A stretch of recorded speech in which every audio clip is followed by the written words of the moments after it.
இன்றைக்கு ஒரு உபத்திரவத்துக்கு மத்தியில நீங்க இருக்கிறீங்க, ஒரு ஆறுதல் உங்களுக்கு தேவையா இருக்கிறது. உங்களுடைய உள்ளம் பாதிக்கப்பட்டு இருக்கிறது. யாராவது மனிதர்கள் ஆறுதல் படுத்துவாங்களான்னு பார்க்குறீங்க. எந்த வழியிலாவது எனக்கு ஒரு ஆறுதல் வருமானு பார்க்குறீங்க.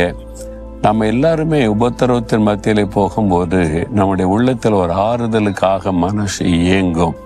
யாராவது ஒரு மனிதர் மூலமா அல்லது நமக்கு தெரிஞ்சவங்க மூலமா, சிநேகிதர்கள் மூலமா ஒரு ஆறுதல் நமக்கு வந்துடாதா, ஒரு ஆறுதலான வார்த்தை கிடைக்காதான்னு நம்ம இயங்குவோம்.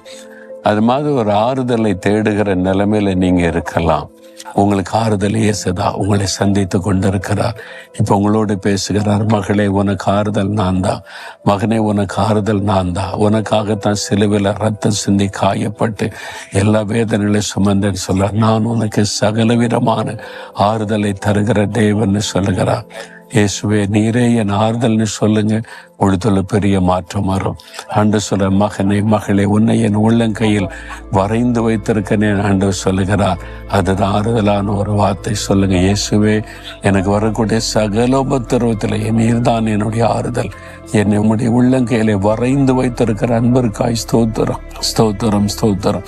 என்னை பொழுது ஆறுதல் படுத்துகிறதற்காய், காயங்களை மாற்றுகிறதற்காய் ஸ்தோத்திரம், ஸ்தோத்திரம்.